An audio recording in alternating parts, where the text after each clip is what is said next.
3 clean zoom-in techniques without looking amateur in Premiere Pro. Let's go through 3 clean zoom-in techniques you can use in Premiere Pro that look smooth, cinematic, and completely professional. These zooms work for B-roll, talking head clips, product shots, and transitions, but the key is avoiding the fast, choppy movements that make zooms look amateur. I'll explain each method in a clean, natural workflow so you can follow along easily. The Precision Keyframe Zoom. This technique gives you full manual control and is perfect for slow punch zooms or drawing attention to small details. Start by selecting your clip and opening your Effect Controls panel. Expand the Motion section and enable keyframes for scale. Move your playhead to the exact moment where you want the zoom to start and set your first scale keyframe.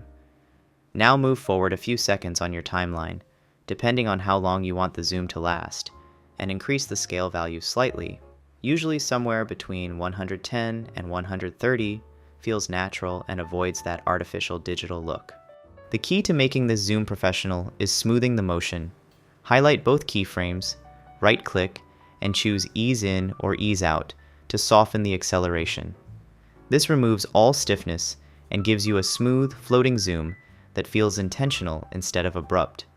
If the zoom still looks too digital or sharp, slightly adjust the position keyframes to compensate for reframing, giving the movement more direction and realism. This method is great for subtle storytelling zooms, interview emphasis, or product shots where you want the viewer's eye to move with purpose. The Anchor Shift Zoom.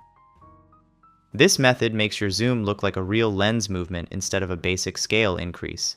Most beginner zooms look amateur because they scale from the center of the frame. Real camera zooms push toward a subject, not toward the center point. To create this effect, start by selecting your clip and going to the Effects tab, and search for Transform. Then drag and drop this effect onto the clip. Now from Effect Controls under Transform, instead of only adjusting the scale, combine it with micro adjustments to position. Choose your subject, a face, a product, a detail, and slightly shift the position controls so the zoom appears to push toward that target instead of straight forward. Set your starting scale and position keyframes at the beginning of the movement. Move forward on your timeline and increase the scale just like before, but also shift the position a few pixels toward the subject. This creates a directional zoom that feels more like a real camera push. Smooth the motion by selecting and right-clicking the keyframes, then apply Ease In or Ease Out effect. If you want to make it even more film-like, uncheck Use Composition's Shutter Angle and set the shutter angle to 180.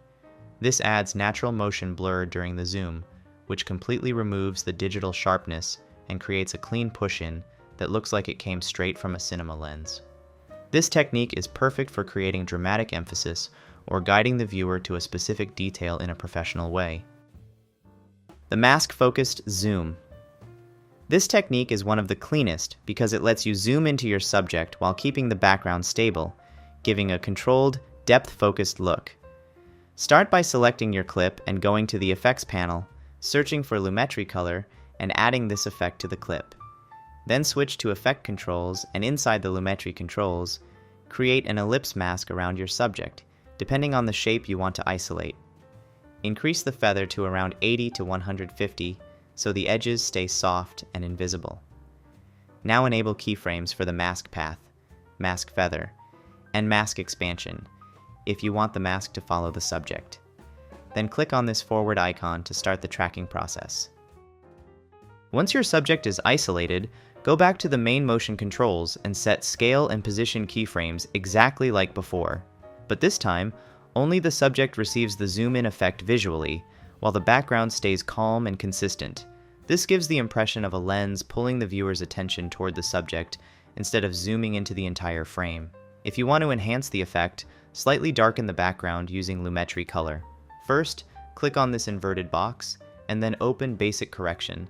Scroll down to Exposure, and lower it by around 0.1 to 0.3, and also reduce highlights by just enough to give separation without making it obvious. When you play it back, the viewer thinks the zoom is happening naturally toward the subject, because the mask keeps the focus soft, subtle, and controlled. This is one of the most professional zoom-in techniques used in product videos, tutorials, food shots, portraits, or any moment where you want a clean focal emphasis without distracting movement. Extra tips. To make all three zoom-in techniques feel clean and professional, always soften the motion inside Effect Controls. Select your keyframes, right-click, and choose Ease In or Ease Out effect. Also, never jump from 100 scale straight to something like 140.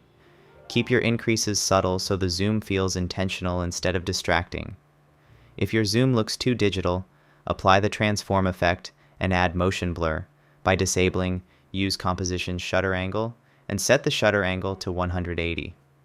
If it looks too sharp at the end of the zoom, adjust position slightly until the framing feels natural, and for maximum smoothness, avoid zooming through clips that already have handheld shake. Stabilize them first using Warp Stabilizer at a low smoothness value, usually around 2 to 5%. Keeping the shot stable makes your zoom feel much more controlled. With these techniques, you'll be able to create clean, cinematic zoom-ins that look like professional camera movements, without relying on presets or plugins. If you like this video, please subscribe to the channel for more helpful tips and tricks.